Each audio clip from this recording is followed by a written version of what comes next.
kan bahwa ini pertempuran digeser, bukan lagi soal ijazah. Kenapa? Karena sudah jelas kok ijazah itu palsu. Saya punya bukti baru loh. Saya mendapatkan satu tumpuk dokumen fresh ya dari seseorang insinyur lulusan Fakultas Kehutanan UGM. Lulus tahun 1985, wisuda tahun 1985. Saya terperanjat. Kenapa? Ijazahnya begitu indah. Ijazah sarjana insinyur kehutanan UGM, ijazahnya begitu indah. Dan ternyata Universitas Gadjah Mada, saya yang kemarin agak kecewa, saya menjadi bangga dengan melihat dokumen itu, melihat ijazah itu. Karena ijazah itu selain indah, ternyata UGM itu betul-betul mempersiapkan bagaimana supaya ijazah itu tidak dipalsukan. Dan terus terang ijazah itu sangat berbeda dengan yang kita lihat di internet selama ini. Segampang kalian memenjarakan Bambang Tri dan Gus Nur. Kami sudah menemukan banyak teman, banyak kekuatan dan banyak energi terutama dari rakyat juga. Oke, rakyat yang ya, punya logika sangat sederhana. Kalau Anda benar-benar lulusan UGM, tunjukkan. Nggak berani kan? Berarti palsu. RRT, Roy Rismond Tiva, udah mentok. Artinya siapa lagi? Siapa lagi? Udah mentok, maksudnya dari sisi keberanian, dari sisi argumen-argumen saintifik yang sulit untuk dibantah. Mau siapa lagi? Artinya kalau 3 orang ini dibungkam, nggak ada lagi orang yang akan berani. Itu kalkulasi sederhana sekali. Jangan salah. Kebenaran itu punya jundullah, punya pasukan Allah. Ketika saya udah ingatkan ya, ini saya ingatkan. Ketika Roy dibungkam, ketika Rismond dibungkam, ketika Tiva dibungkam akan muncul 1000 Roy, 1000 Rismond, 1000 Tiva. Saya pastikan itu. Karena ini adalah milik Allah. Allah sendiri yang sudah membuka itu. Sehingga nanti akan bermunculan anak-anak muda, milenial, zilenial yang jauh lebih cerdas daripada kami. Jauh lebih melek teknologi daripada kami yang akan menyampaikan hasil penelitian mereka. Jadi nggak ada artinya membungkam Roy, membungkam Rismond, membungkam. Sobat RH sekalian, jumpa lagi kita di channel yang keren ini.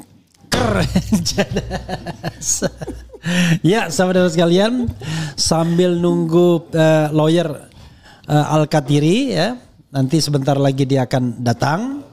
Kita manfaatkan waktu karena nanti maghrib untuk menyampaikan Dr. Tiva kembali. Karena Dr. Tiva katanya ada sesuatu yang mau disampaikan, yaitu sebuah puisi atau prosa ini. Apa ya namanya ya? Pokoknya kalimat gitulah, lah pokoknya ya. Sebuah kalimat mengenai sesuatu dalam bahasa Jawa yang nanti kalau yang tahu artinya silakan resapi, kalau tidak tahu artinya akan diterjemahkan sendiri. Begitu dok ya? Begitu. Oke, silakan. Sebagai prolog ya, sebagai prolog. Jadi saya mau bercerita tentang sesuatu yang kaitannya adalah Pak Joko Widodo nih ya.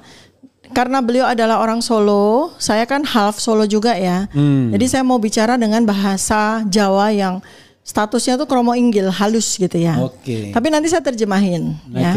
Supaya pemirsa RH Channel bisa meresapi betapa indahnya bahasa Jawa inggil gitu ya. Baik, bismillahirrahmanirrahim.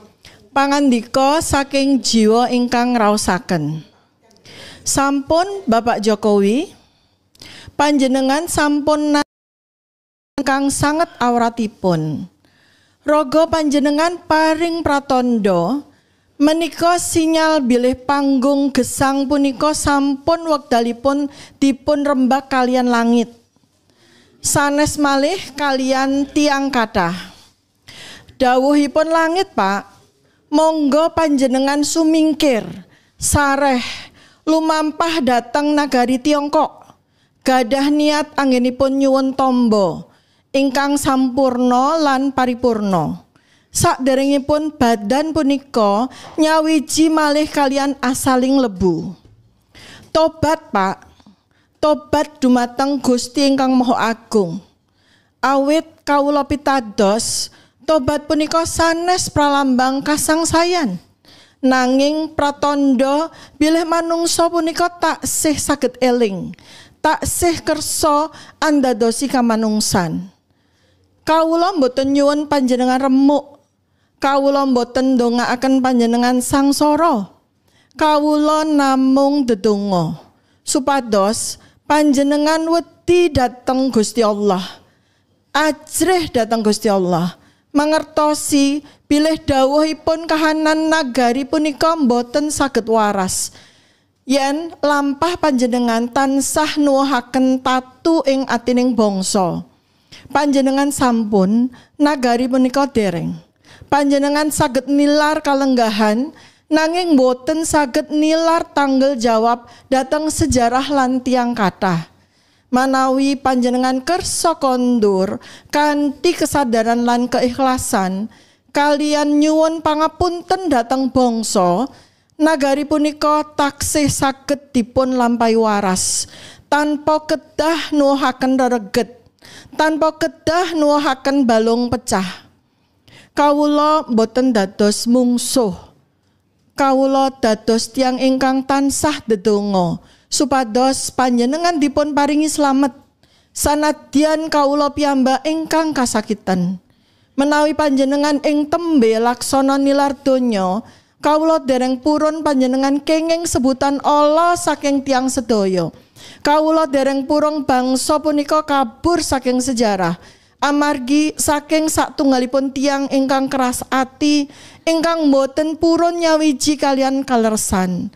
Mugi Gusti paring pitulungan dhateng panjenengan lan dhateng bangsa punika lumantar tangan panjenengan tumrap lampah sak banjuripun. Sekarang saya terjemahkan ya. Wah, sebentar. Oh, tadi belum. saya bilang, coba dokter sekali aja bilang yang tadi bahasa Jawanya coba. Apa? Mugi Gusti paring pitulungan dhateng panjenengan. Trek. Lan dhateng bangsa punika. Trek.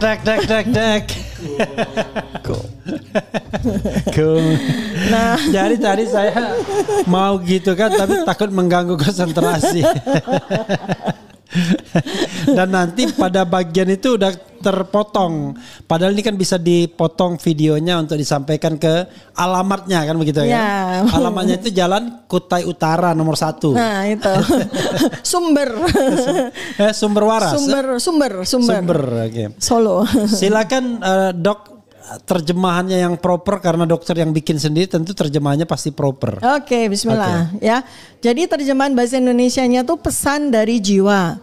Cukup Pak Jokowi, tubuh Anda telah menanggung sakit yang amat berat. Raga Anda telah memberi sinyal bahwa panggung kehidupan ini sudah waktunya Anda pertanggungjawabkan di hadapan langit, bukan lagi di hadapan rakyat. Izinkan saya memberi saran, menjauhlah, beristirahatlah, pergilah ke Tiongkok atau kemanapun tempat yang dapat memberi Anda kesembuhan yang utuh dan paripurna sebelum tubuh Anda lenyap oleh dirinya sendiri dan sebelum segalanya terlambat.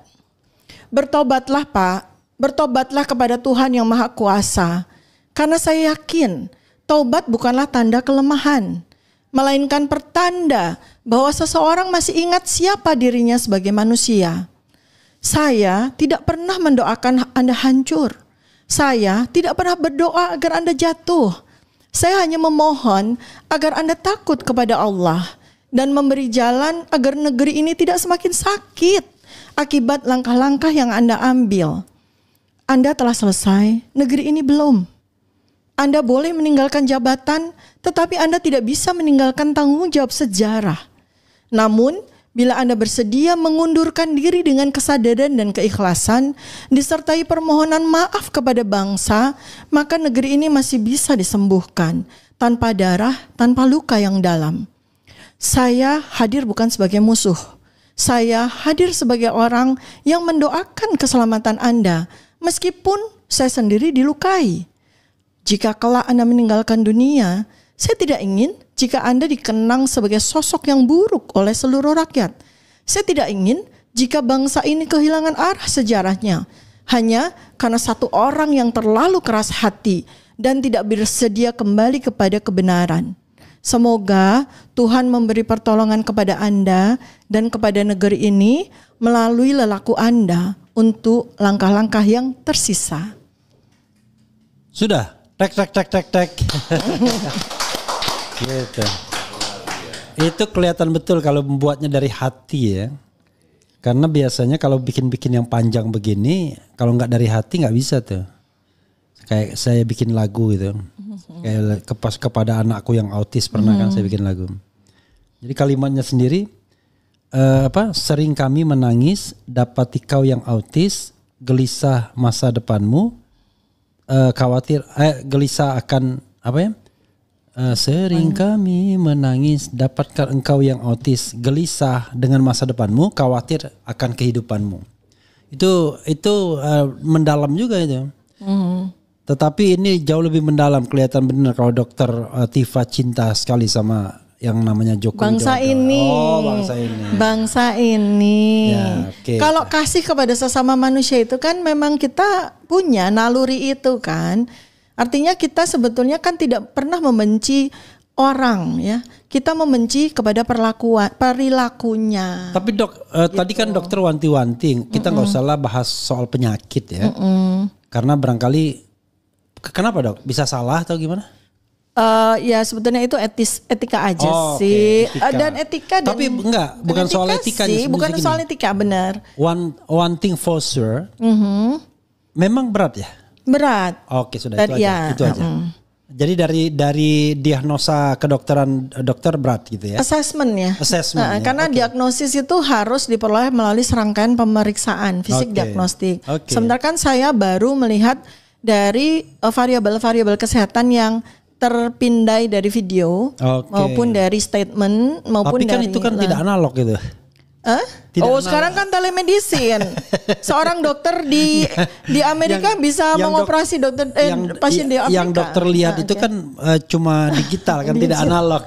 Sekarang ini dunia itu sudah 70-80% tuh kita hidup di dunia virtual loh. Iya kan. Jadi orang soalnya kita nggak ngerti bener nggak gitu apa. Ada orang wah ini bank apa aja apa dan oke lah ya. Tapi berarti itu belum adaptasi dengan dunia sekarang. Ya. Tapi dok. Kalau kita terjemahkan dalam bahasa Indonesia memang kelihatan ya maksudnya ya. Walaupun tadi saya tempat, waduh kok kenapa Tiongkok ada Tiongkok apa agen Tiongkok gitu.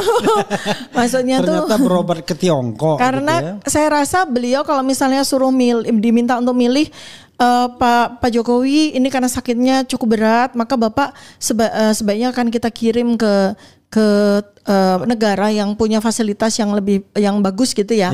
Pasti menurut saya beliau kalau saya sarankan ke Tiongkok pasti mau. I see. Ya. Saya hanya berpikir ya, makanya kan diimbau ya. Kenapa orang itu ada kan dua tipe manusia ya. Kalau dia sakit dia ngomong, biar semua orang tahu. Ya. Tapi ada sebaliknya. Kalau dia sakit, dia nggak mau ngomong. Dia tidak mau orang tahu kalau dia sakit. Nah, itu faktor internal atau faktor eksternal? Kita nggak ngomong spesifik. Seseorang Itu tapi, faktor internal atau eksternal? Sebetulnya kita mau menuju kemana dulu ya? Jadi ketika seseorang sakit itu, dia pengennya gimana? Dia menyerah dengan sakitnya, ya kan? Atau dia ingin sembuh? I see. Nah. Syarat pertama untuk sembuh itu acceptance.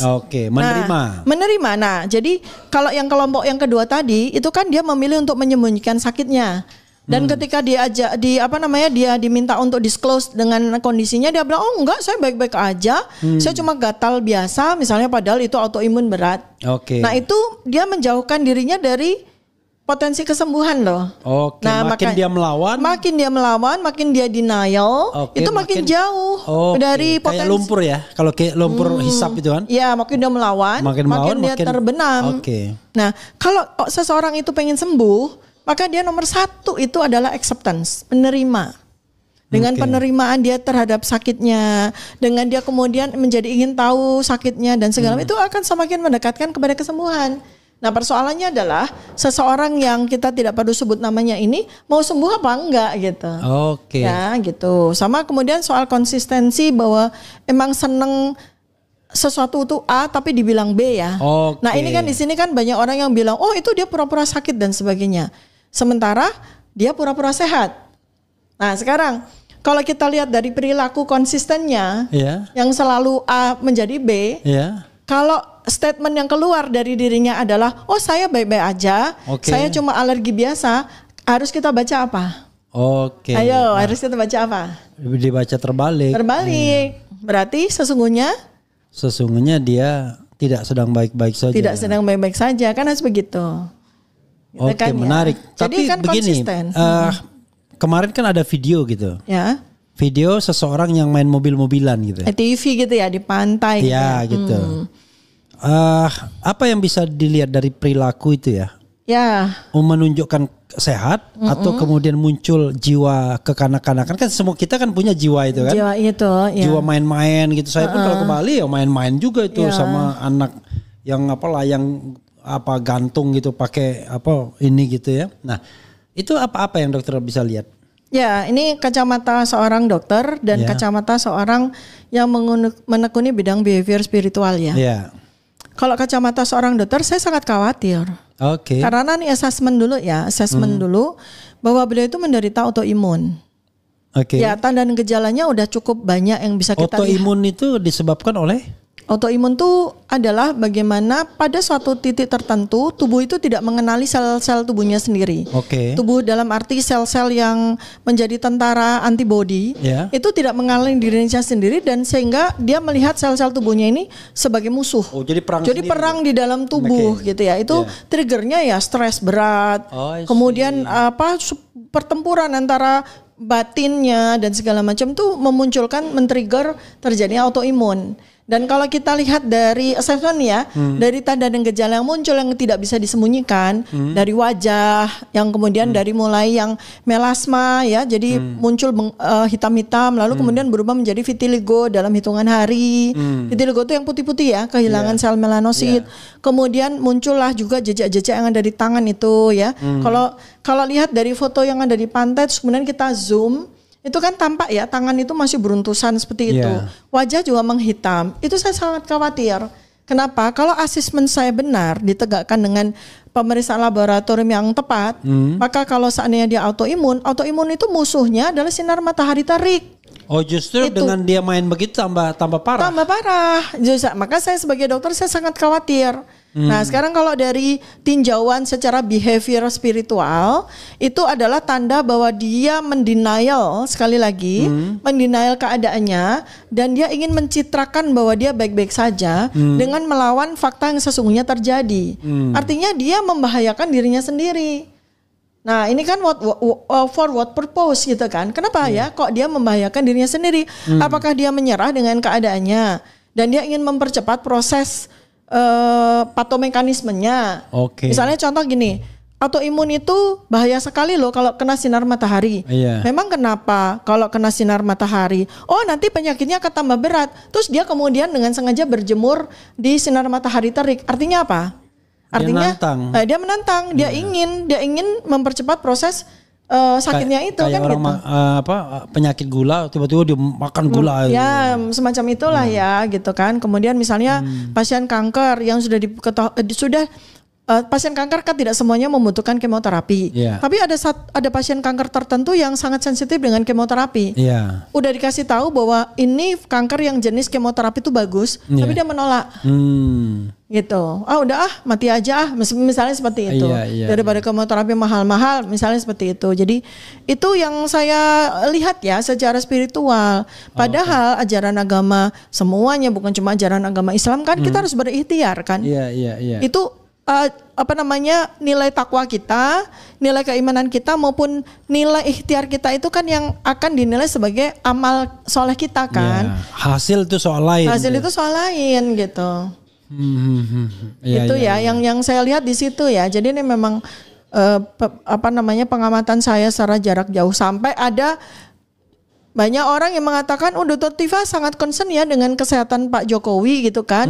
Loh, itu kan naluri saya sebagai manusia dan menaluri saya sebagai dokter kan.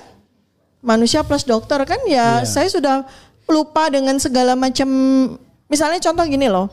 Kalau ada kecelakaan begitu, terus kemudian saya lihat ternyata orang yang mengalami kecelakaan itu adalah orang yang telah merugikan saya atau melukai saya di masa lalu misalnya.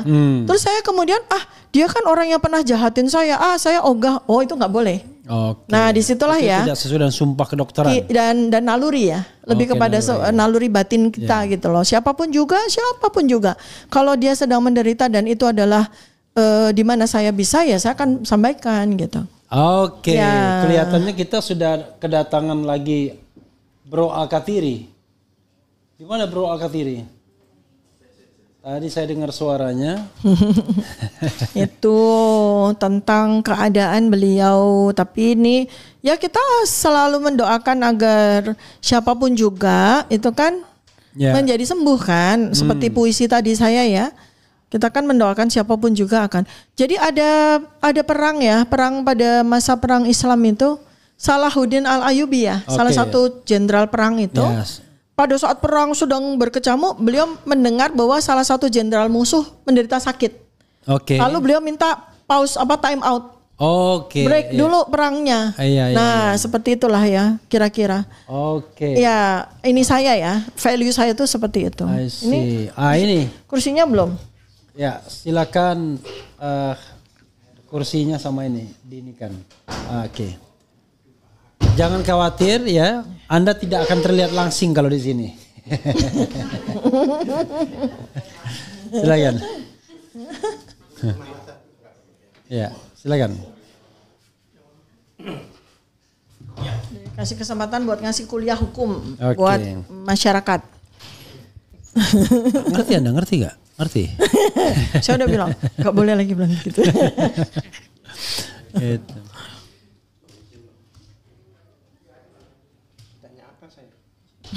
Diadili. Kan ada rubrik apa tuh namanya, ada baru.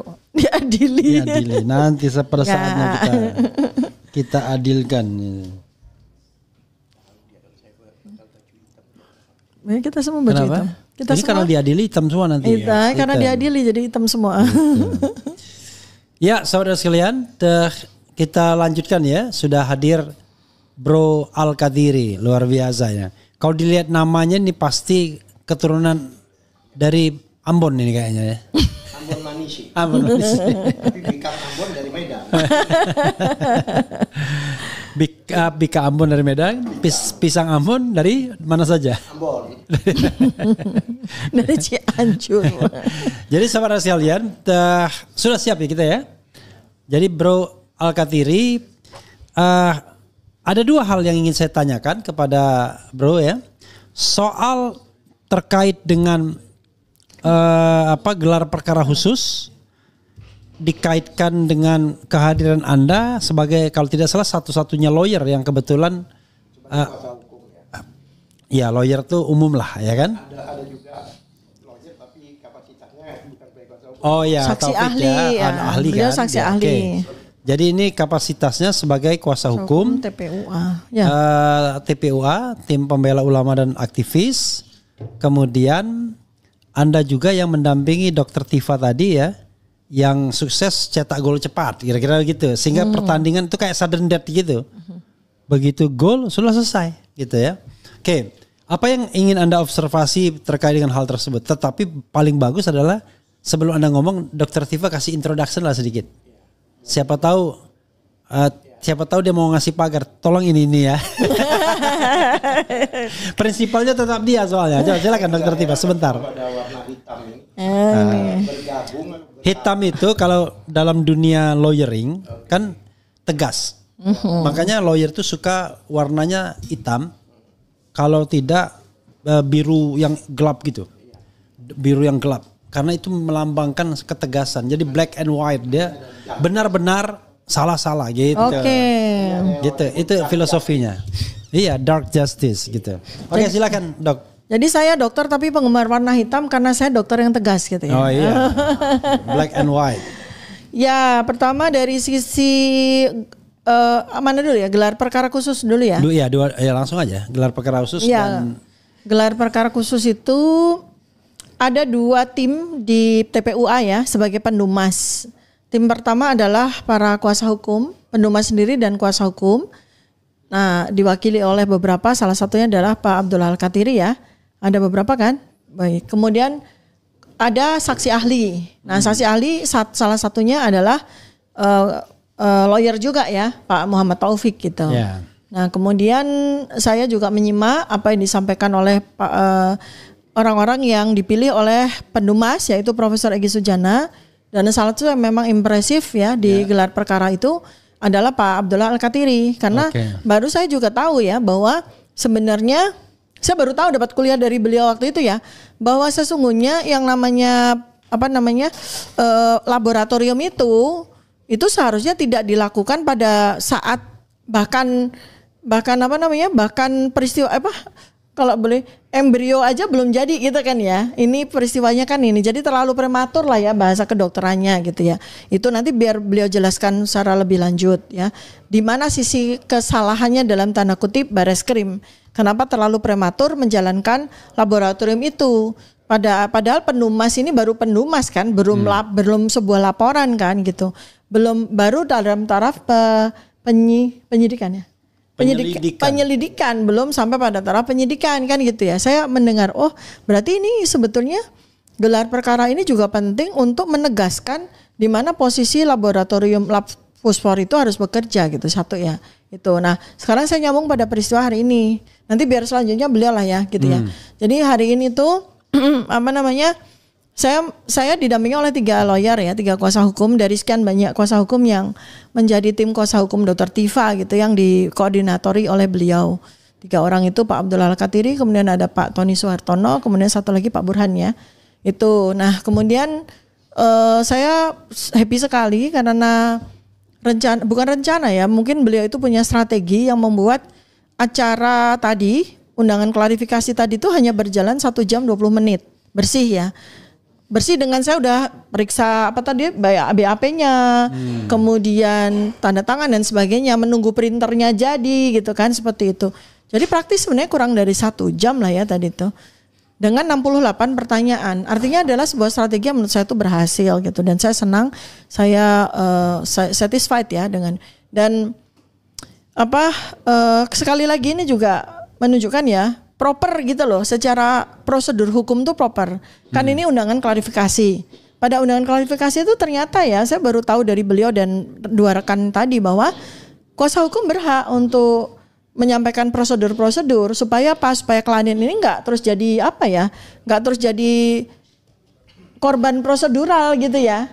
Dengan kemudian harus menjawab sesuatu yang belum saatnya dijawab dan sebagainya gitu. Jadi guidance-nya tuh tepat gitu. Mana yang harus saya jawab dan mana yang tidak perlu saya jawab. Dan itu. Dok, ada satu hal yang saya harus sampaikan karena itu saya agak motong sedikit. Bad news. Polda Metro naikkan status kasus tudingan ijazah palsu Jokowi ke penyidikan. Oke, yang mana tuh? Ya Polda Metro.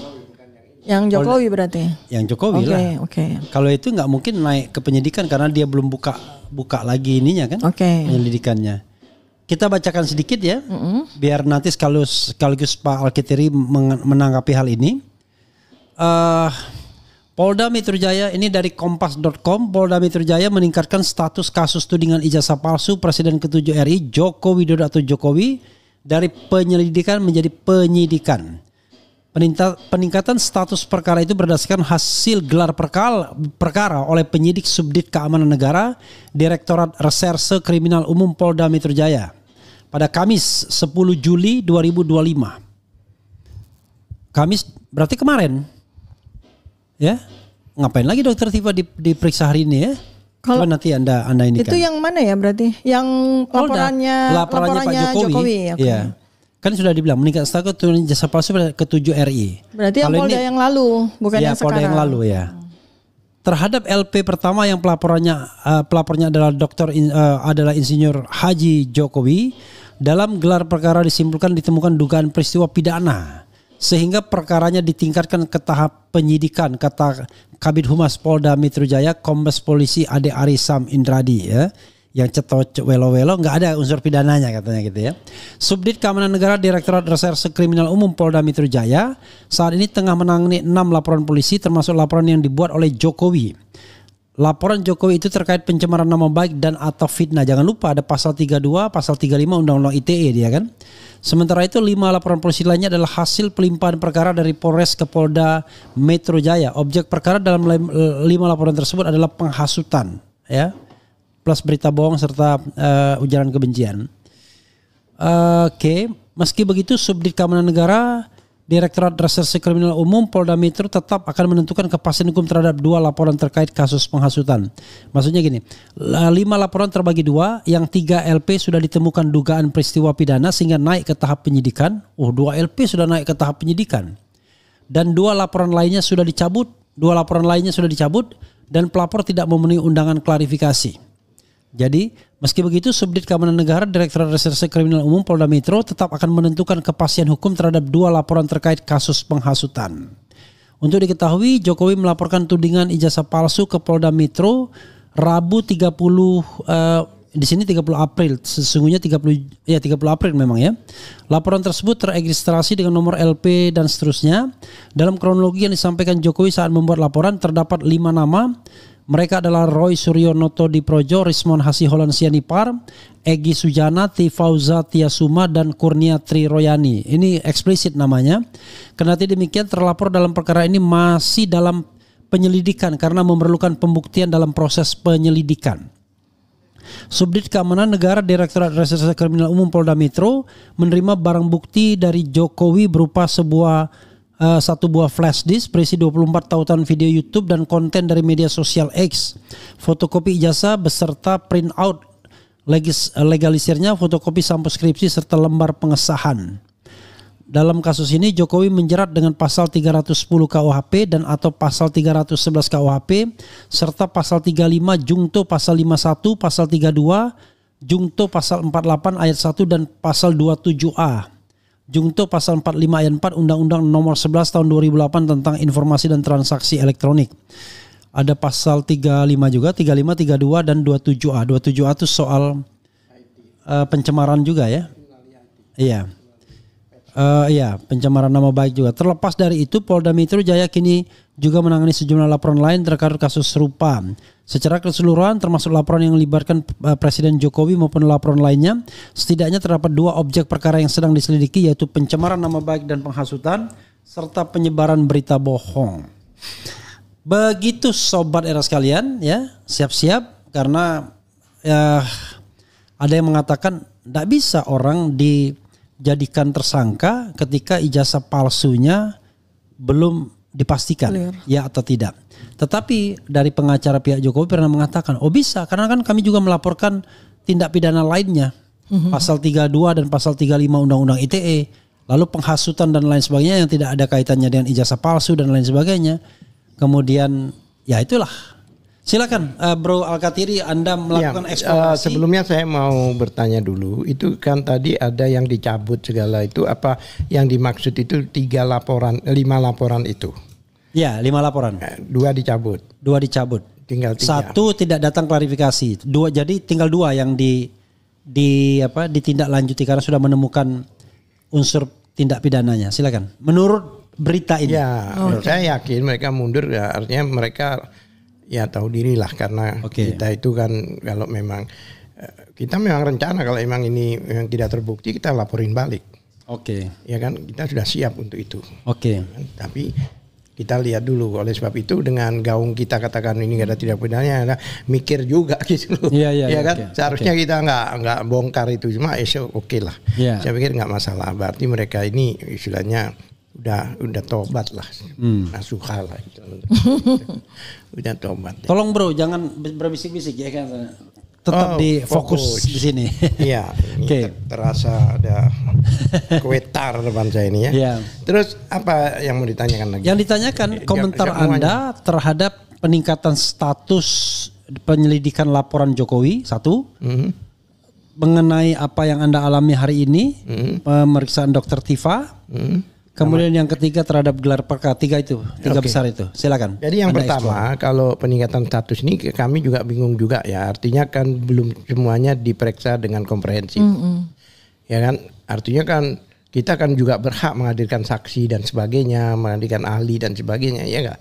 Masa cuma kita aja gitu yang ditanyakan gitu. Jadi artinya kita akan memberikan saksi-saksi dari kita ya, dan juga ahli dari kita untuk diperiksa.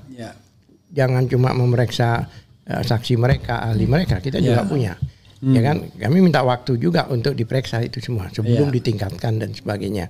Karena ini kan penegakan hukum ya, bukan main-main. Ini bukan game ya. Karena selama ini saya melihat kok ada sesuatu yang sifatnya apa ya?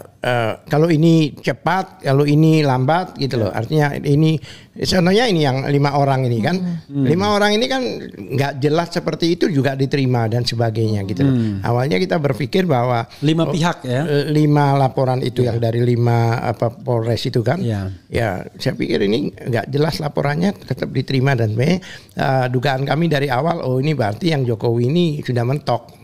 Sudah nggak bisa lanjut sehingga dia carikan figur-figur baru, peran-peran baru ya kan untuk buat laporan itu juga. Tapi semua itu kita hadapi karena kita ini kan bersama rakyat ya, sebagian besar rakyat, bukan kita sendiri.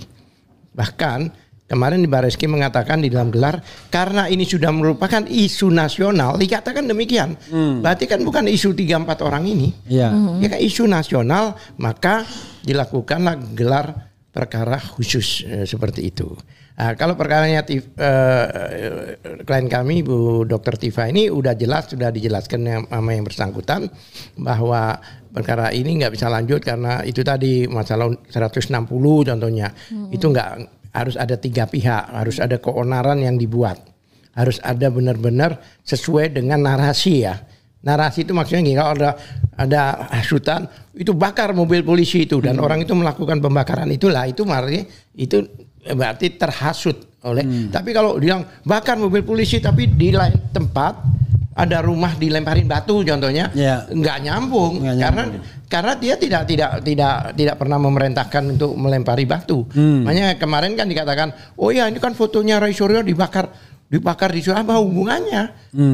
Saya mau tanya kalau itu sambil dicenggut, ini ukurannya berapa, 3x3 apa 4x6 yang dibakar gitu loh. Nggak nyambung. Dan yang karena Roy Suryo. Lah iya, karena tidak ada yang menarasikan untuk membakar Roy Suryo, fotonya Roy Suryo. Ya, itu. Kemudian yang tadi juga di Kompas TV ya, saya juga berbicara sebentar. Saya katakan bahwa untuk 28 ayat 2 itu deliknya itu masuk setelah kata-kata berdasarkan. Oke, kita melakukan ujaran kebencian, oke, kita melakukan penghasutan, oke. Tapi ada batasan. Ujaran kebencian yang apa? Kemudian hasutan yang apa? Yang berdasarkan jelas.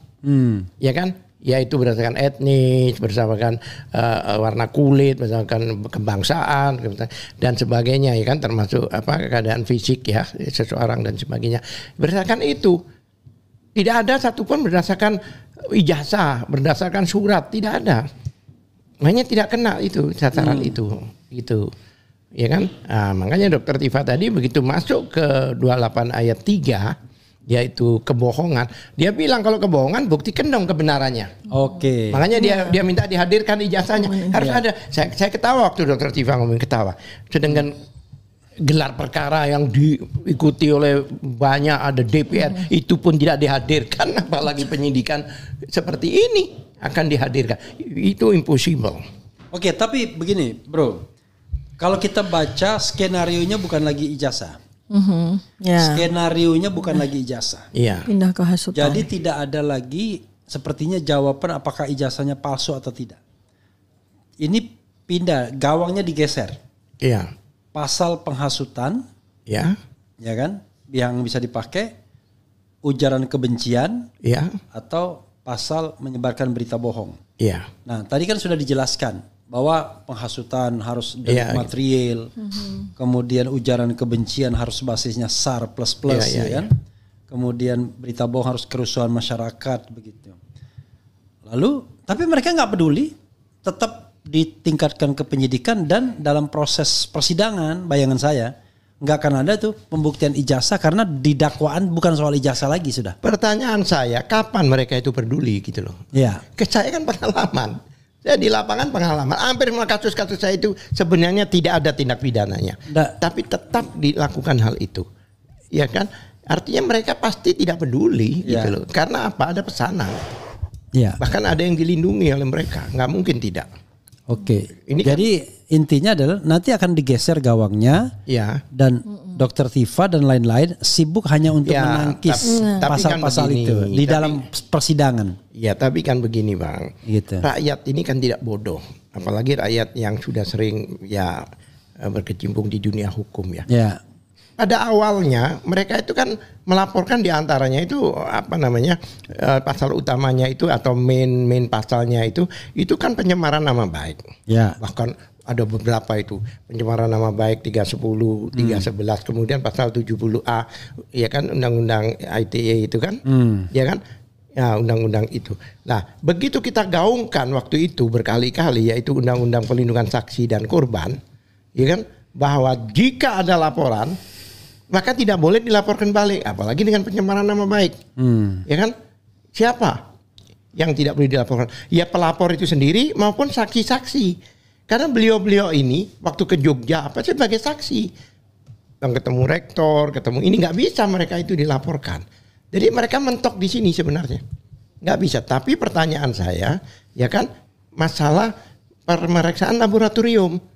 Nah ini sampai semua rambu-rambu dilanggar, diterobos semua rambu-rambu.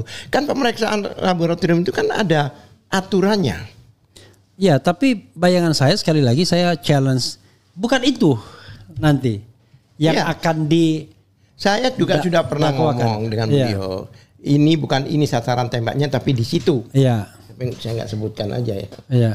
Bukan yang 30, bukan sasarannya bukan itu. Iya. Dan nanti ada keluar pasal lain yang menurut saya pasal itu bukan pasal yang ada itu. Gitu loh. Itu kan biasa. Iya. Contohnya dia akan munculkan pasal 55, 56. Kan seperti itu. Contohnya Sarasen, ingat nggak? Sarasennya kan belum terbukti waktu dulu. Iya. Tapi faktanya banyak orang ditangkapi kena pasal 55, 56 itu. Ya kan? Nah, dalam hal ini Jokowi merasa tidak bersalah. Itu pengembangan kepolisian, bukan saya. Dia akan lepas tangan di situ. Itu dugaan saya, prediksi saya. Oke. Ya, tapi sekali lagi saya katakan bukan itu tujuannya. Ini nanti di-challenge Dr. Tifa. Bukan bahwa apakah Anda bakal menang atau tidak, bakal bergeser atau tidak. Iya. Nanti ada pasal baru, tetapi intinya adalah tidak akan ada yang namanya pembuktian ijazah palsu atau tidak. Ya, dijauhkan dari itu. Dijauhkan dari itu. Tapi intinya kan tetap itu sebenarnya. Iya, gitu kan. tetapi tadi proses di persidangan itu tidak mengarah ke sana. Iya, karena begini, dia sudah membaca kalau ini kami juga sering menggaungkan, kalau ini sampai terjadi di persidangan pasal-pasal hubungan dan ijazah itu harus dihadirkan di dalam persidangan. Kami minta untuk dihadirkan. Bahkan Jokowinya sendiri minta dihadirkan walaupun dia sebagai saksi, sebagai pemilik ijazah itu saatnya bukan dia ngelapor ya. Tetap kita minta dihadirkan. Gitu loh. Iya kan, baik ijazahnya maupun orangnya. Ya. Nah, ini yang mungkin dikhawatirkan. Ya. Gitu loh. Jadi sehingga dia coba bergeser yang kira-kira buktinya bukan ijazah gitu loh. Iya. Ya, itulah saya yang sepakat. Sekarang challenge-nya? Saya sepakat. Saya sepakat dengan dugaan pendapat Bang Refli.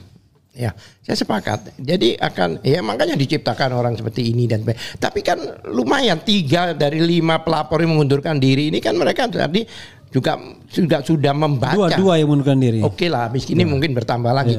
Dia sudah membaca resiko yang akan dihadapi oleh mereka. Gitu loh. Ya kan, kita kan nggak tinggal diam kita. Oke. Gitu, ya. Satu.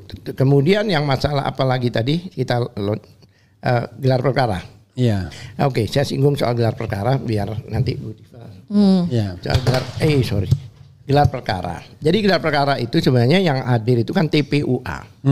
Nah, begitu kami sampai di sana, saya dengar ya, harus cuma ada 8 kursi katanya. Iya.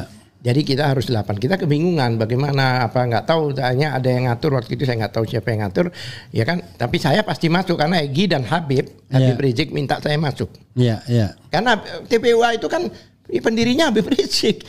Banyak orang tidak tahu. Iya. Egy ditunjuk Habib sebagai ketua. Iya. Waktu itu, ya. Oke. Dari TPUA itu ada 4 orang yang sebagai anggota TPUA, ya kan, kemudian bersama Egy sebagai prinsipal. Lah saya diposisikan sebagai kuasa hukum Egy, masa semuanya prinsipal kan nggak fair kan. Jadi saya kuasa hukum Egy, ya kan. Nah, pada waktu di paparan yang dilakukan oleh mereka, paparannya itu ya standar. Saya nggak melihat ada laporan, nggak melihat ada apa, nggak ada di situ di dalam paparan itu. Bahkan kalau saya lihat, ya kan, apa yang dipaparkan oleh polisi dan apa yang dipaparkan oleh dari pihak Jokowi, itu ya semacam ya sama substansinya gitu loh. Cuma narasinya aja diganti-ganti. Jadi ini kayaknya sudah ada apa? Ya apapun. Mungkin belajar bersama lah mereka itu. Ya, tapi gini ya. Kalau menurut saya. Kalau saya misalnya mau tanya, kalau perdebatan hukum itu sudahlah, itu bukan wilayah itu yang akan dimainkan. Tapi masalahnya ada pelanggaran yang saya tahu. Dan pelanggaran itu saya ungkap di situ, saya di stop. Nah ini kan menarik. Setelah Egy bilang pokoknya harus ada ijazah di sini. Saya juga berbicara demikian. Saya bilang, loh, nggak ada ijazahnya toh. Lah ngapain gelar? Ya kan? Lab force yang kecil aja udah bisa menghadirkan. Nah, ini gelar yang dikatakan bahwa isu nasional, bahkan mengundang DPR, mengundang ombudsman, mengundang Komnas HAM, Kompolnas, semua di situ, ya kan? Tidak dihadirkan. Nah, mau kita itu kan, nih ijazahnya, mari kita bahas bareng, selesai. Nah, kalau ijazahnya nggak ada, ya mau perdebatan apa? Kalau bukan perdebatan hukum. Jadi kalau misalnya ini yang difasilitasi oleh Karowasidik kan? Iya. Nah kalau Karowasidiknya juga melanggar, Anda mau lapor kemana?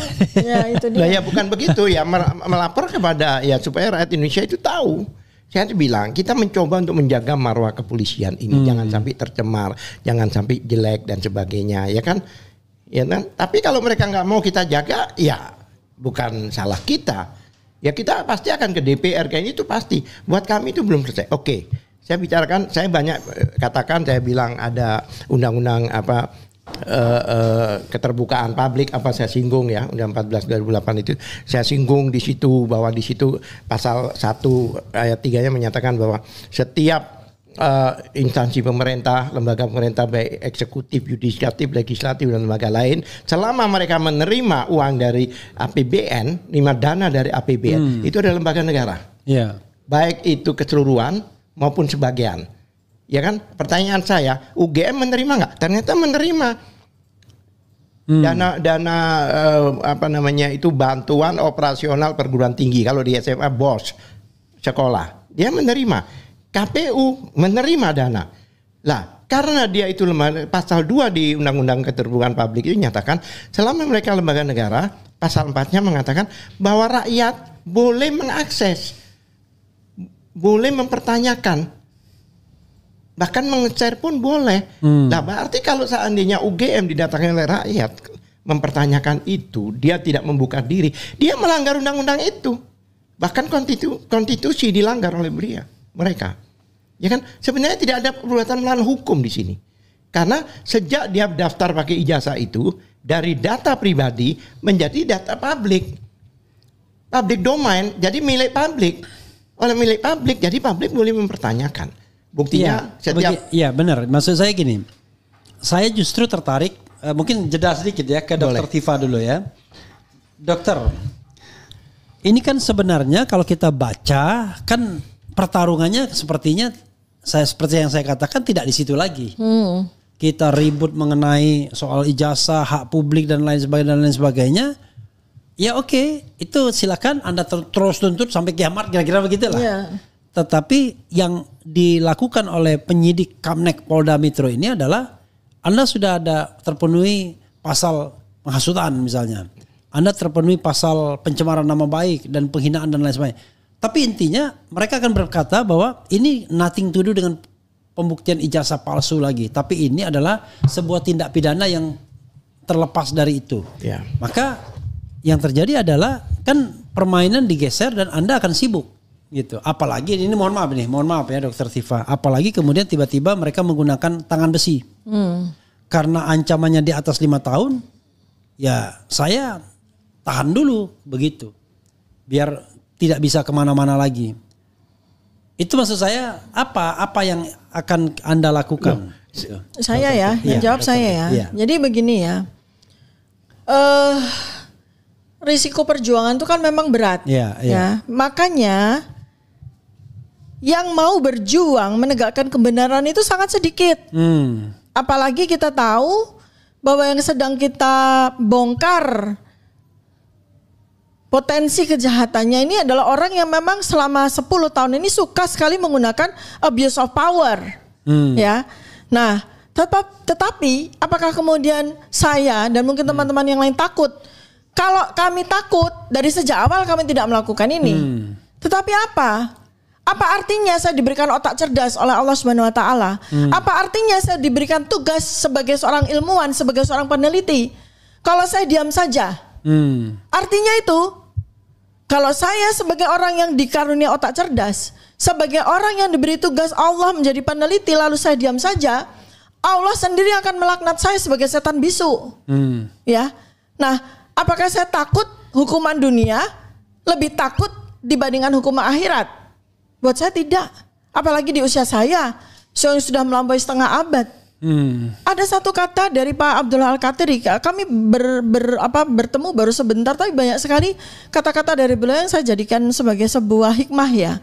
Satunya begini, dokter, kita bersama-sama karena saya itu hanya menginginkan akhiratul hasanah. Itu saya ingat sekali. Itu kata kunci, akhiratul hasanah. Untuk apa sih kita mulia di mata orang dengan harta triliunan tapi didapat dari merampok harta rakyat? Untuk apa kita punya rumah megah 12.000 meter persegi dengan bunker yang dipesan khusus di bawahnya? Untuk melindungi siapa? Malaikat tidak akan bisa, orang tidak akan bisa terlindungi oleh malaikat dengan bunker, nggak bisa. Karena kebenaran itu ketika sudah mulai membuka maka dia akan menempuh jalannya, walaupun jalan itu sangat sakit, sangat sulit. Orang-orang mulia, orang-orang alim, ulama, apalagi nabi-nabi merasakan itu semua. Ya, kalau itu cuma katakanlah yang termul-termul itu katakan ya, wah itu takut tuh, nangis tuh dokter Tifa itu, karena sebentar lagi akan dikasih baju Shopee gitu kan, dikasih rompi orange. Kalau saya tuh cuma takut dikasih baju rompi, dari sejak awal saya tidak berbunyi seperti ilmuwan yang lain, bisu aja, diam aja di dalam kampus, di dalam rumah, ya kan? Diam aja, selamat dia di dunia. Tapi apakah selamat dia di akhirat? Saya lebih baik memilih saya selamat di akhirat. Ketika saya bertemu dengan Allah, jawaban saya tegas. Saya dalam sisa hidup saya menegakkan kebenaran. Seperti itu. Dan sekarang kekhawatiran saya apa sih? Anak-anak kan dijaga sama Allah. Ya kan? Nah, saya apapun risikonya, apapun yang terjadi, saya sudah ditugaskan Allah untuk menegakkan kebenaran soal ini. Karena ini bukan soal marwah kita, masyarakat, orang, itu marwah bangsa. Dan bagaimana kita menulis sejarah dengan begitu buruk, dengan kepalsuan-kepalsuan yang kemudian dilegitimasi. Sekarang nih pertanyaan saya, tadi kita Abang Refli Harun sudah sampaikan bahwa ini pertempuran digeser.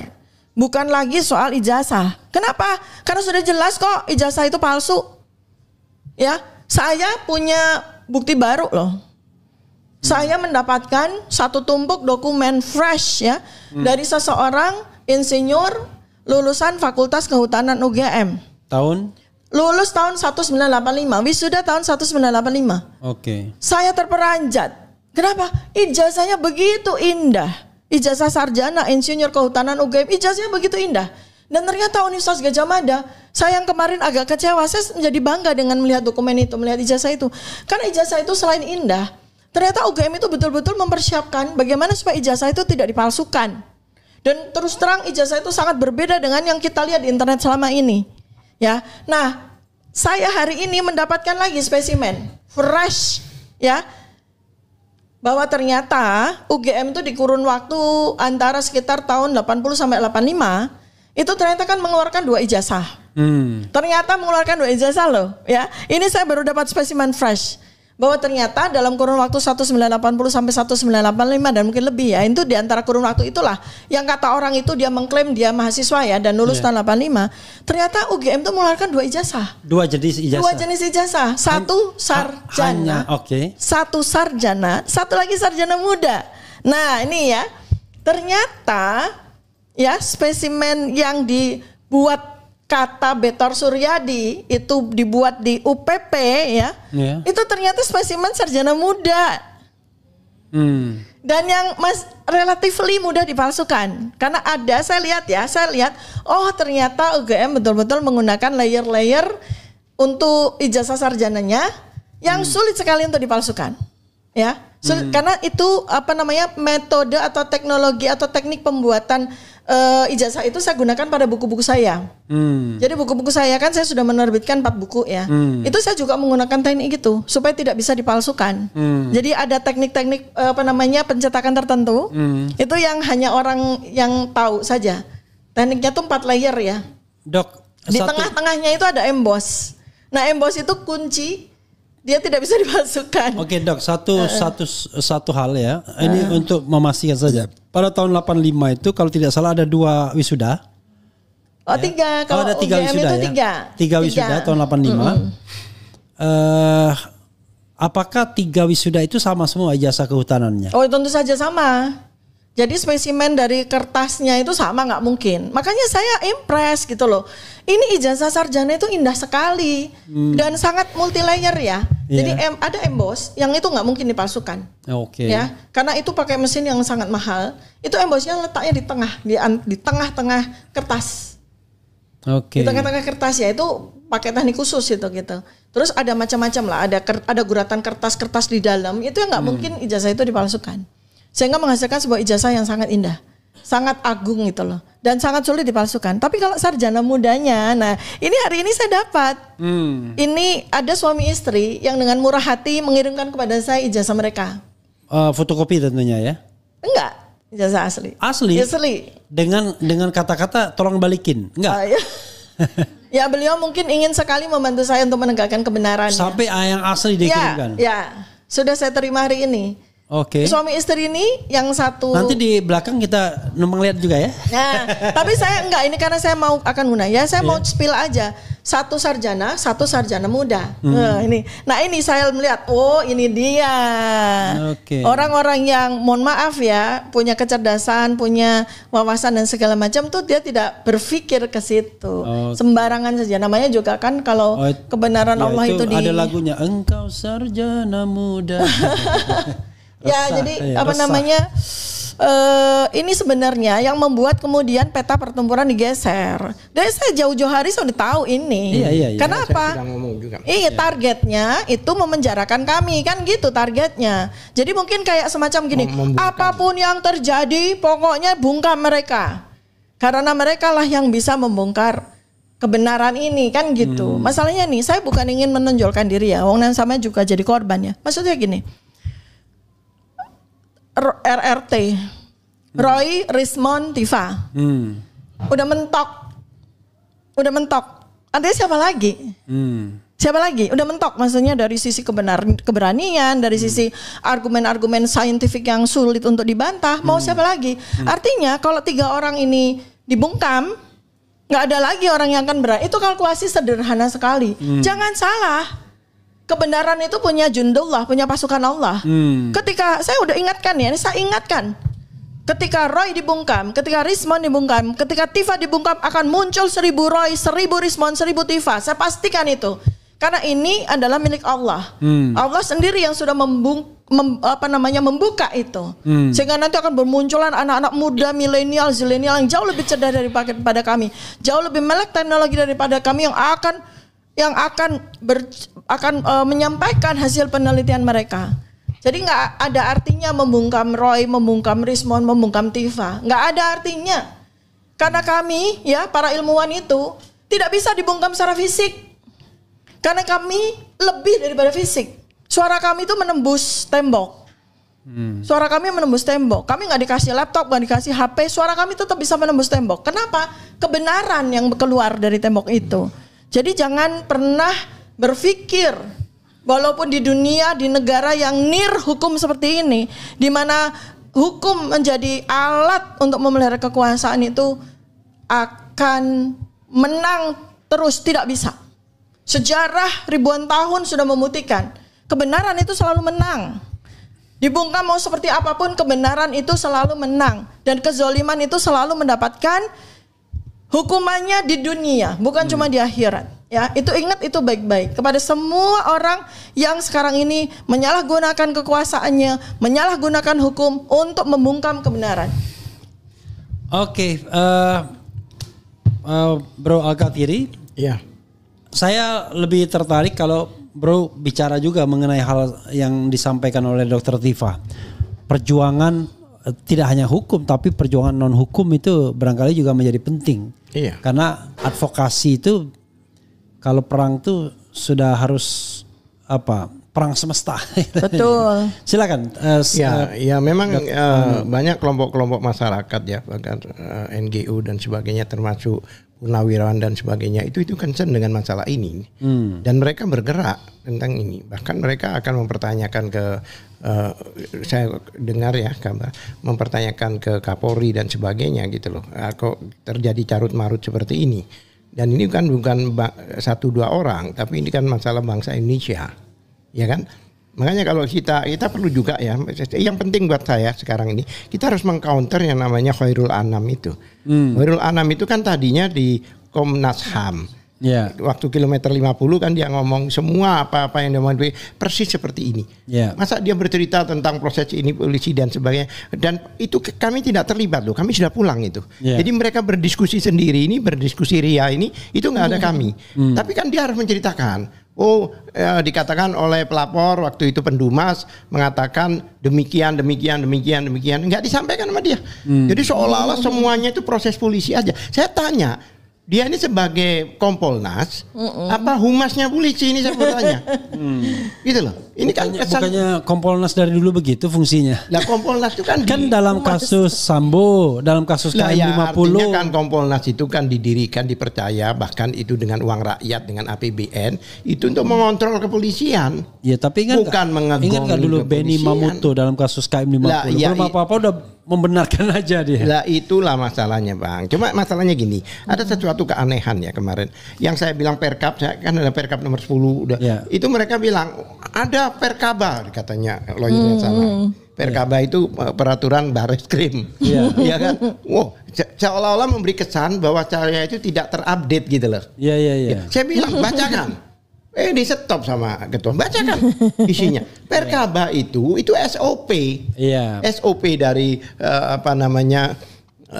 SOP dari kayak. Dan itu bukan nggak bisa setingkat Perkaba nggak bisa bikin. Lah apalagi Perkab di atasnya kan. Iya. Kan bertentangan dan Perkab itu masih ada. Dan yang menarik pada saat saya mau bicara tentang Perkab, baru bicara terus dikatakan, wah kami sudah tahu Perkab nggak usah dibacakan. Kan aneh. Itu bukan substansi ya, saya agak protes. Ini substansi. Ini yang saya mau bicarakan ini substansi. Saya keberatan kalau saya tidak boleh membicarakan ini. Tapi tetap dilarang. Bukan, saya bilang kami sudah tahu masalahnya. Enggak, akhirnya tetap tidak dibacakan. Saya bacakan. Oh dibacakan. Oh ya harus dong. Iya. Pasal berapa yang dibacakan itu? Anda kayaknya nggak kenal Al-Kathiri ya? Baru kenal sekarang. Baru kenal sekarang. Ini. Saya ngerti nggak? Iya. Ya kan, saya nggak bisa dibelokkan. Saya ini kalau seandainya sama mau dengan mobil tronton yang nggak power steering, berat untuk dibelokin gitu. Saya bukan nyombong ya, cuma ini cerita aja. Satu hal lagi, saya bilang kalau Anda mengatakan Anda mengetahui, ya kan, lah bagaimana? Apakah tamu-tamu ini juga mengetahui isi Perkap itu? Saya itu perlu nyampaikan ke mereka. Di mereka ada DPR, ada Komnas HAM dan sebagainya, Kompolnas. Ya, kayaknya. Dugaan saya, jangan sampai Al-Kathiri bicara Perkap, karena selama ini kan sudah saya gaungkan. Coba ditayangkan Perkap itu, ya kan? Nanti saya. Anda ngerti. Saya mungkin saya bacakan Perkapnya ya, biar Al-Kathiri tidak tanya terus, ya kan? Pasal 10 Perkap nomor 10 tahun 2019. Ya. Itu 2009. 1. Tata cara permintaan pemeriksaan laboratoris kriminalistik barang bukti adalah sebagai berikut. A.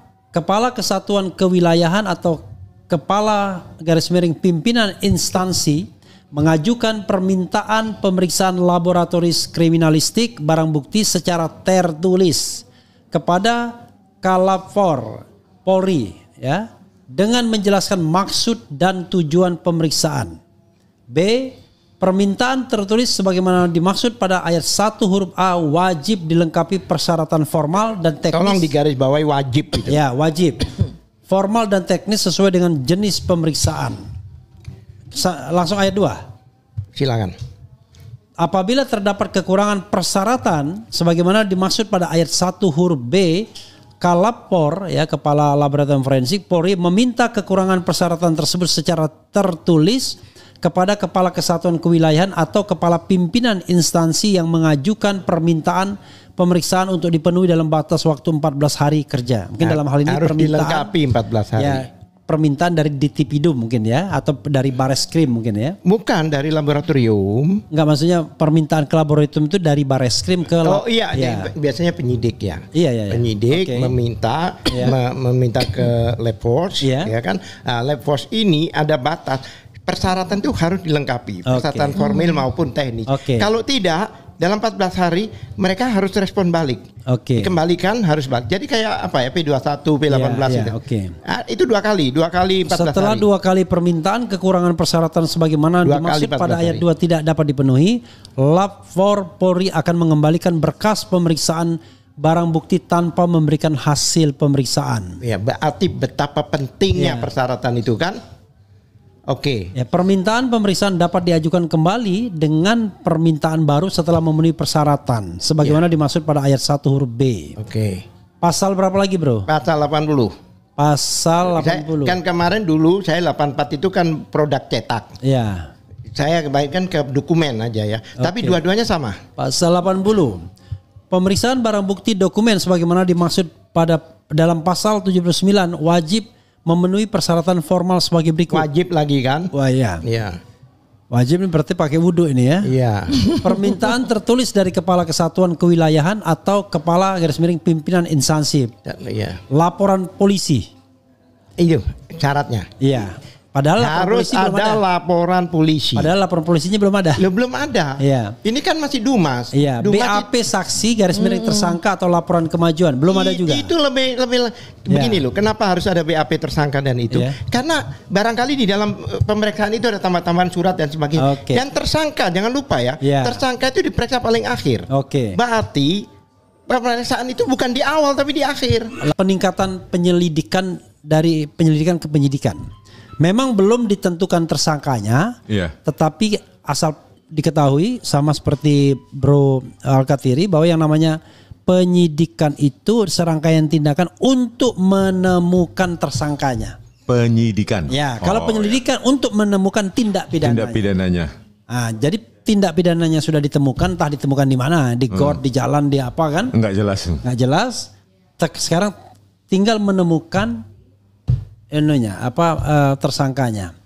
Tadi Bro Alkatiri dan kedua bro ini mau jalan, ya kan? Siapa duluan yang mau ngomong? Tapi ini join Zoom meeting kok katanya. Oh? Zoom. Oh, Zoom meeting. Di sini aja ya. Oh ya sudah, berarti bro dulu ya.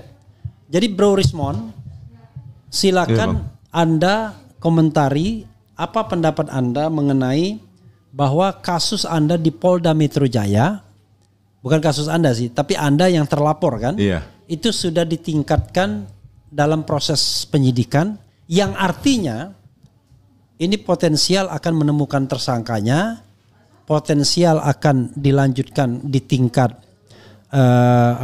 kejaksaan dan potensial di tingkat penuntutan dan kemudian divonis dan lain sebagainya. Itu kita nggak ngerti apakah sampai ke sana atau tidak. Silakan. Ini kan sudah resiko yang sudah diperkirakan lah.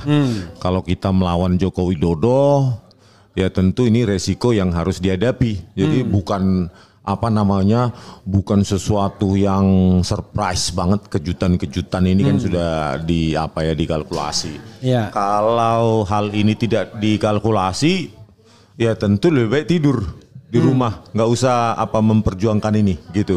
Tetapi ini juga sudah diprediksi kan ketika PN Solo juga memberikan putusan sela ya Bang. Putusan sela bahwa NO tidak berwenang untuk mengadili ijazah Jokowi. Jadi memang Jokowi ini masih kuat ya. Jokowi ini masih powerful khususnya di penegakan hukum di Indonesia. Jadi bagi saya lah dulu, semoga perjuangan ini tidak sia-sia, ya. Perjuangan ini tidak sia-sia. Toh juga saya dalam perjuangan ini menemukan banyak teman, banyak teman-teman satu perjuangan yang tidak bisa saya temukan kalau perjuangan ini tidak saya jalankan gitu, Bang. Oke, satu lagi pertanyaan sebelum Anda pergi. Terkesan bahwa polisi menggeser gawang. Iya. Lapangan permainannya tetap sama, tapi target golnya tuh digeser gawangnya. Mau gol tapi digeser ke tempat lain. Anda tidak lagi dibidik dengan pasal pencemaran atau fitnah mengenai ijazah palsu, tapi Anda dibidik dengan pasal-pasal yang tidak ada kaitannya dengan pembuktian ijazah palsu. Artinya nanti nggak ada pembuktian ijazah palsu. Yang akan dibuktikan apakah Anda melakukan penghasutan, apakah Anda melakukan ujaran kebencian, apakah Anda menyebarkan berita bohong. Kalau berita bohong mungkin masih ada kaitannya sedikit. Tapi intinya adalah tidak ada pembuktian. Dan bayangan saya, mereka tidak penting mau menang atau kalah. Yang paling penting adalah ini ada delay dulu soal ijazah palsu yang sudah mulai di pinggir jurang ini. Apa pendapat Anda? Ini kan teknik mereka lah, biasalah parcok seperti ini ya. Ini sudah terjadi juga pada kasus Bambang Tri dan Gus Nur. Saya kira di sini kita harus total fight, bukan berarti kami kuat. Tetapi kami menemukan energi dari rekan-rekan seperjuangan bahwa kami tidak sendiri gitu. Kasus Jessica Wongso saja, saya sebagai ahli terus meneriakkan rekayasa barang bukti digital oleh Tito Karnavian, Krisnamurti dan Muhammad Nur Al-Azhar saja saya sendiri lonely dan saya berani bersuara siap untuk dipenjarakan. Apalagi ini sekarang banyak sekali rakyat mendukung. Silakan aja polisi kalau memang mau melawan kehendak rakyat. Silahkan gitu loh. Kita challenge dan kita buka-bukaan di pengadilan gitu loh. Masalah pergeseran konteks sekarang ini menjadi penghasutan yang jauh yang berbeda dimensi atau domain dari ijazah Joko Widodo ya untuk ditunjukkan di pengadilan ini sangat memalukan sih bagi negara hukum seperti kita. Sangat-sangat memalukan. Ini sebagai cermin bahwa penegakan hukum di Indonesia itu masih morat-marit ya. Bahwa kemarin gelar perkara khusus juga Jokowi maupun pengacaranya tidak berani menunjukkan ijazahnya. Dan apalagi yang ditemukan tadi juga saya baru dengar ternyata dari statement Bu Tifa bahwa ternyata Bu Tifa menemukan ijazah yang tahun 85 dan jauh berbeda dan lebih mirip punyanya Jokowi dengan ijazah sarjana muda. Ini kan bahaya ini. Bisa menimbulkan chaos kalau ini dikeluarkan Bu Tifa, makanya hati-hati polisi ya. Anda kali ini tidak segampang kalian memenjarakan Bambang Tri dan Gus Nur. Kami sudah menemukan banyak teman, banyak kekuatan dan banyak energi terutama dari rakyat juga. Rakyat yang punya logika sangat sederhana. Kalau Anda benar-benar lulusan UGM, tunjukkan, nggak berani kan, berarti palsu. Kan gitu. Anda kalau dalam permainan sepak bola itu ada counter attack. Tadi kan Anda sudah sebutkan counter attack-nya adalah Anda akan melaporkan Jokowi soal kebohongan Kasmujo. Ada yang mengatakan lah KKN bagaimana. Kemudian orang juga mengatakan bagaimana dengan ke KIP Komisi Informasi Pusat untuk meminta dibukanya soal ijazah tersebut. Itu Anda akan lakukan segera atau bagaimana? Ya, nanti ini kan diskusi sama tim hukum nanti. Ya. Saya akan mendesak karena saya sendiri kan nggak mungkin nggak diwakili kan, didampingi. Ya. Ya, keinginan saya itu melaporkan Jokowi atas dugaan skripsi palsu. Dan dugaan pembohongan publik tahun 2017 ketika dia menjadi presiden. Yaitu salah satu counter attack kita. Artinya kalau benar asas equality before the law, maka kami juga bisa melaporkan Joko Widodo gitu dengan pasal dengan aduan-aduan tadi itu, pasal menyebarkan kebohongan. Ya, dia juga bisa kena kan? Buktinya Pak Kasmujo membantahnya. Belum lagi dugaan skripsi palsu karena proses forensik terhadap lembar pengesahan skripsi Joko Widodo itu sangat sangat tidak profesional, hanya diraba, dirasakan, ada cekungan dan disimpulkan hand press. Gitu Bang. Oke, silakan kalau Anda memang ingin beranjang sana ke tempat lain karena Anda perlu konsolidasi. Dr. Tifa kalau mau menggantikan lagi silakan di sini. Kalau mau menggantikan lagi sudah cukup. Lagi makan ini deh, roti. Oke. Anda mau pergi? Oke Bang Al-Katiri, atau kita bareng? Ya? Oh, saya belum selesai. Saya mau ke iNews ini nanti. Oh, iNews. Oke, silakan. Oke Bang. Oke. Tos. Silakan. Ya. Oke. Bye semua. Ya, ditutup dulu. Kita kursinya ini dulu. Bisa Ki? Sudah ya? Oke. Saya geser. Geser dong. Tidak hanya geser, mic-nya pun dibuang. Hah? Ini. Makasih banyak. Oh, sudah selesai ini barang. Dia ini punya siapa? mana? Oh, ke Asahan. Ya udah. Bang. Oh, Asahi. Hah? Aku di sini, pindah. Oh. Pindah sini. Siapa? Ini punya siapa ini? Ini punya Dr. Tifa kayaknya. Hah? Ini punya siapa ini? Dr. Tifa. Jangan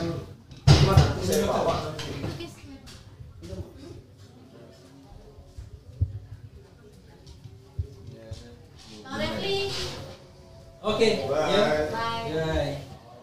Reski, bye-bye. Oke. Terima kasih ya. Yuk, kita lanjutkan ya. Bye semua. Oke. Sudah belum? Ya, Pak. Saya zoom di sini nanti ya. Hah? Oh, enggak santai. Mau sampai jam 2. Paling bagus tuh di sebelah enggak diganggu. Kan pakai ada laptopnya. Oh enggak, pakai HP. Terlalu kecil. Aku pinjam laptop di situ.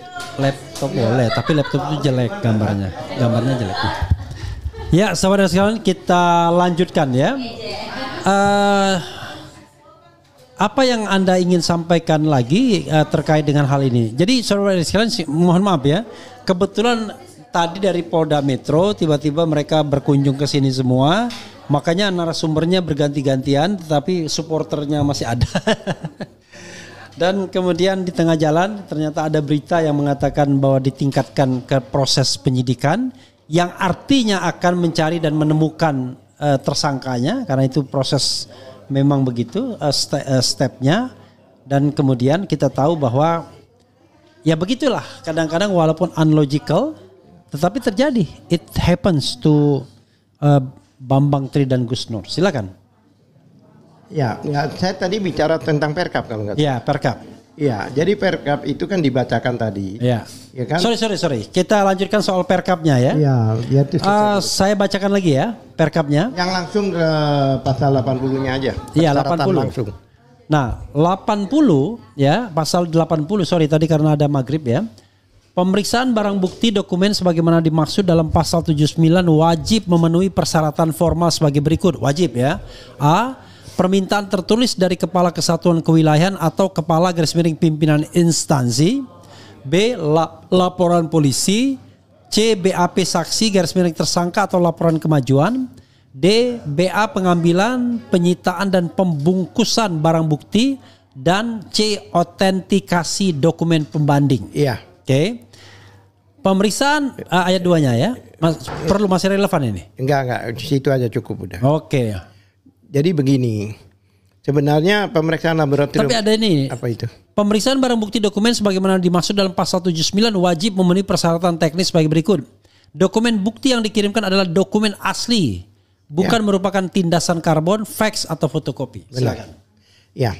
Jadi begini, saya ini berbicara hubungan dengan gelar kemarin, itu saya sampaikan bahwa pemeriksaan laboratorium yang dilakukan Mabes Polri ini itu adalah melanggar prosedur, melanggar ketentuan yang ada. Karena syaratnya itu wajib diantaranya ada laporan. Ya. Sedangkan ini posisi lagi Dumas, masih Dumas. Belum ada laporan polisi. Bukan embrio lagi, bahkan belum ada janin di sini gitu. Ya. Kalau orang-orang anak kecil, anak bayi itu belum ada janin gitu. Ya kan? Lah, Kalau dikatakan di situ salah satu syaratnya harus ada laporan, berarti apa kesimpulannya? Berarti pemeriksaan laboratorium itu harus dalam taraf penyidikan. Ya kan, laporan itu kan adanya penyidikan. Pasti sebelum laporan ada sprindik kan? Ya kan? Ya, laporan itu. Dan laporan itu kan ada nomor laporannya, ada tindak pidananya, ada peristiwa pidananya dan sebagainya. Yang di Barreskrim itu kan seandainya itu sampai ke laporan itu kan pemalsuan surat. 263, 264, 266, ya kan? Pemalsuan surat. Sedangkan di Barreskrim, di Polda beda. Jadi nggak bisa ini digunakan hasilnya untuk ini. Ya itu satu. Kedua, yang menarik ada BAP, berita acara pemeriksaan saksi dan tersangka di situ. Coba dibacakan tersangka. Nah, tersangka itu di mana? Tersangka itu di akhir memang begitu. Biasanya laboratorium itu di akhir. Proses penyidikan pasti. Makanya itu asli dan tidak itu urusan pengadilan. Makanya masuk di dalam 184. Yaitu alat bukti, diantaranya apa? Alat bukti surat. Ya, seharusnya di situ masuknya. Yaitu untuk apa? Untuk dibicarakan atau diperdebatkan di pengadilan. Itu, ya kan? Nah, kemudian yang saya tekankan yang C kalau nggak salah itu ada berita acara penyitaan. Itu yang saya sorot, yang penyitaannya ini. Karena ini berhubungan dengan kalau memang ada berita acara penyitaan, kenapa diambil sebelum diumumkan kemarin? Nggak boleh. Dan penyitaan itu kalau kita lihat KUHP pasal 1.16 kalau bisa dibacakan di situ, barangkali sambil saya bicara, ya kan? Jadi yang namanya penyitaan itu tidak ada, dumas disita itu tidak ada. Mana ada orang baru dumas terus disita? Ya kan? Ya. Teruskan. Saya sambil buka ini. Iya. Nah, itu semua itu sebenarnya proses daripada laboratorium itu. Oke, saya bacakan ya. Pasal 1.16. KUHP ya, Undang-Undang nomor 1, Undang-Undang nomor 8 tahun 1981. Penyitaan adalah serangkaian tindakan penyidik untuk mengambil alih dan atau menyimpan di bawah penguasaannya benda bergerak atau tidak bergerak, berwujud atau tidak berwujud untuk kepentingan pembuktian dalam penyidikan, penuntutan dan peradilan. Iya, kan jelaskan. Siapa itu coba? Serangkaian yang dilakukan oleh penyelidik apa penyidik di situ? Penyidik. Nah, kalau penyidik berarti apa? Penyidikan. Proses penyidikan. Iya, itu kan sudah dilanggar KUHP. Iya. Itu proses penyidikan dan itu proses yang dilanjutkan dari dalam proses apa? Penyelidikan, ini penuntutan. Iya. Ya kan? Tidak ada dumas di situ. Iya. Nah, kemudian katanya lawyernya Jokowi di dalam, loh, ini kan masalahnya kan ini kan belum penyidikan. Jadi syarat ini tidak diperlakukan. Lah terus aturan apa yang dipakai? Ini kan bukan aturan penyidikan, penyelidikan, bukan, ini aturan pemeriksaan. Iya. Gitu loh. Apalagi katanya ya Pak, kan itu ada namanya Perkaba. Iya. Perkaba itu adalah peraturan Barreskrim itu. Iya, kepala Barreskrim. Iya, dia sebutkan kalau nggak salah nomor 1 tahun 2002 dan saya hafal itu. Saya mau jawab itu enggak boleh. Ya sudah selesai katanya itu. Perkaba itu SOP. Iya. Bukan persyaratan. Enggak supaya tahu karena itu dibicarakan dalam gelar. Ini kenapa sama si siapa itu orang Kompolnas tidak disebutkan? Disebutkan dong perdebatan itu, disebutkan dong bahwa ini ada pelanggaran. Oleh sebab itu sampai sekarang bahkan penekanan pada kami kemarin si Egy Sujana itu agak sedikit emosi, dia katakan ya kan, kita gelar, kita kira kita ditemukan dengan ijazah aslinya. Ternyata tidak. Untuk apa kita gelar katanya? Kalau seperti ini. Gelar ini nothing dia bilang. Itu kan emosi banget beliau itu. Nothing. Kan kayak kita gelar perkara, bahkan pada waktu diumumkan dikatakan bahwa kenapa gelar perkara khusus ini diadakan? Karena sudah menjadi isu nasional. Diakui. Ya kan? Nah, apa salahnya sih dihadirkan kembali ijazahnya untuk kita lihat bersama-sama? Dan itu bukan barang yang sulit sebenarnya. Kalau ada kemauan. Jadi ini gelar tapi seperti dialog di TV biasa, TV swasta kemarin dulu. Dialog teriak-teriak, ada diam, ada ini, ada seperti itu. malah lebih keren di TV. Lebih keren di TV. Ada crossfire-nya sedikit. Iya. Nah, setelah kita balik baru diadakan katanya penelitian lebih lanjut. Katanya Khairul Anam itu saya bilang Khairul Anam saya kenal sejak kilometer 50. Ya kan? Coba dia lihat. Jadi apapun juga yang dikatakan polisi digongin sama dia. Dan dari dulu memang orang. Lah sekarang di Kompolnas ya. Bareskrim Kompolnas memang begitu kan. Sekarang dia di Kompolnas, ya kan? Yeah. Ini persis seperti jadi sudah prosedur, sudah ini, sudah. Saya tanya sama dia, bagaimana? Apakah Perkap dilanggar ini sesuai prosedur atau tidak? Ya kan? Belum saya keluarkan undang-undang pasal 10 undang-undang perlindungan saksi dan korban. Itu jelas kan? Jika ada laporan, maka tidak boleh dilaporkan balik, tapi dilakukan. Ini sebenarnya undang-undang dilanggar, Perkap, bahkan undang-undang dasar sendiri pasal 28F itu dilanggar. Yeah. Kemudian undang-undang keterbukaan itu, ya kan dilanggar juga. Keterbukaan itu jelas pasal 2 dan pasal bisa dibacakan barangkali. Pasal berapa? Undang-undang nomor 14 tahun 2008. Ya, pasal 2. Pasal 2 ya. Ya, benar. Pasal 10. Pasal 1 dulu. Oh, pasal 1. Bukan undang-undang 14 ya. Undang-undang 14 2008. Tahun 2008. Ini tentang keterbukaan publik.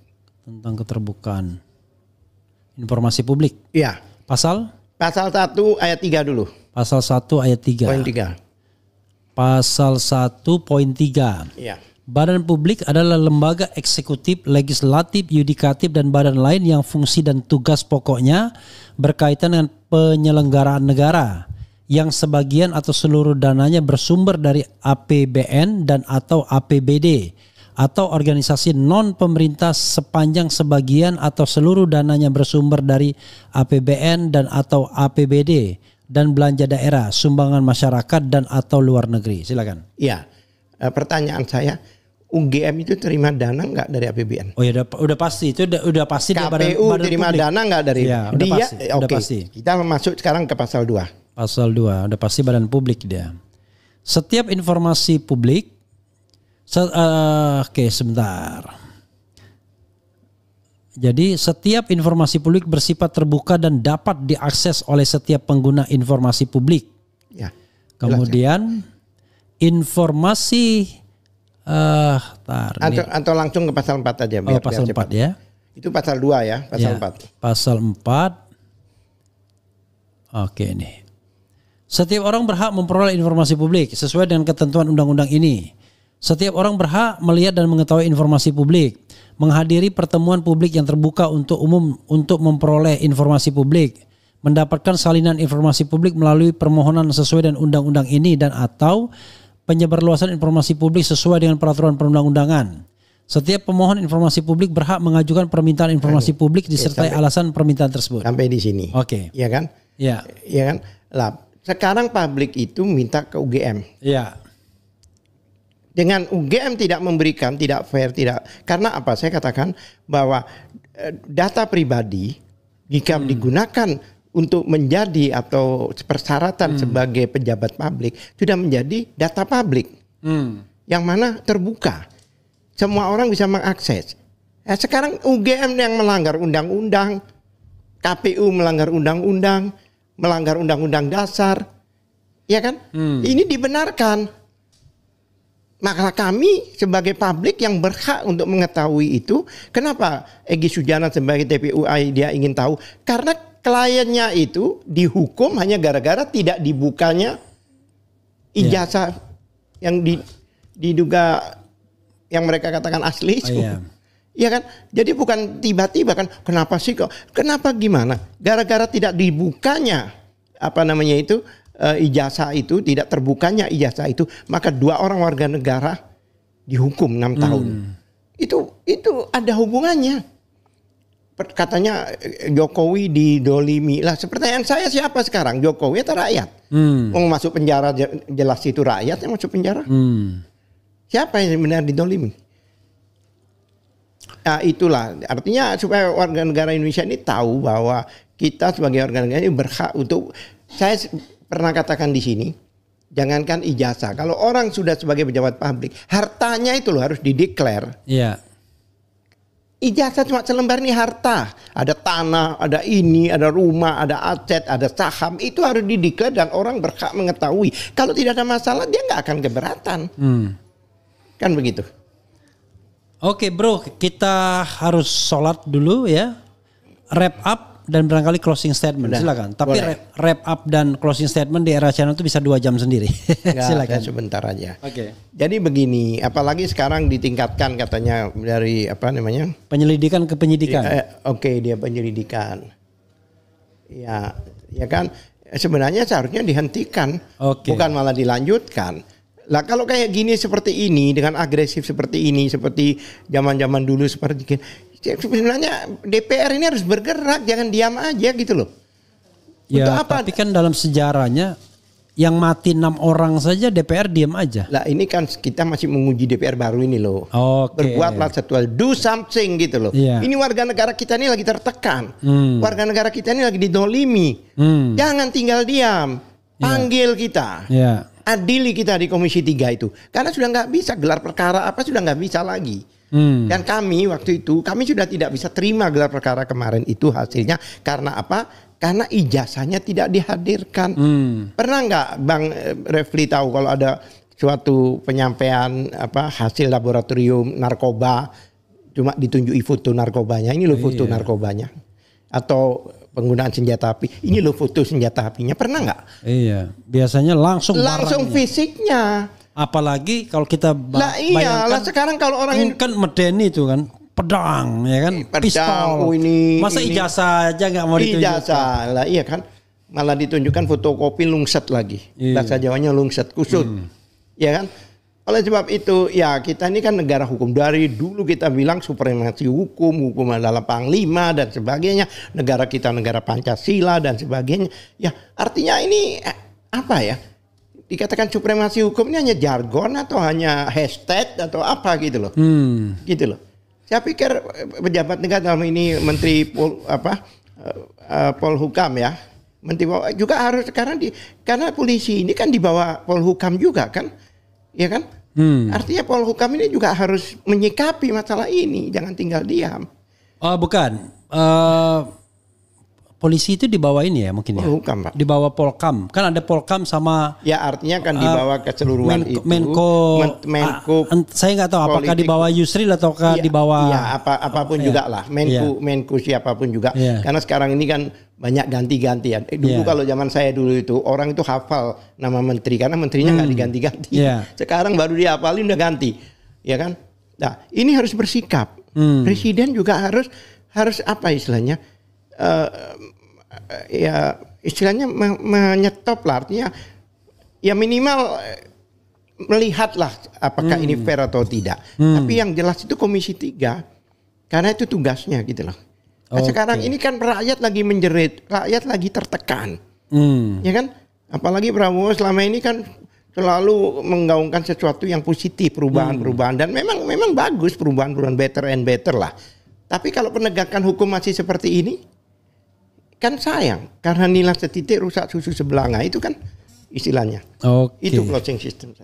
Oke, sobat era sekalian, kita harus akhiri ya perbincangan dari pukul 15.00 ini terus cuman diselingi oleh sholat saja, tetapi ini kita akan akhiri dan tentu banyak hal-hal yang akan kita dapatkan. Demikian juga perkembangan ke depan dengan ditingkatkannya dari penyelidikan ke penyidikan. Mungkin satu sisi merasa jumawa, waduh berhasil gua, hebat gua sebagai lawyer karena sudah berhasil memprovokasi polisi gitu dalam tanda kutip. Tapi di sisi lain kita harus tanyakan pada nurani soal kebenaran, ya, karena kebenaran itu nggak bisa dibohongi. Begitu saja saudara sekalian. Wassalamualaikum warahmatullahi wabarakatuh. Keren cadas.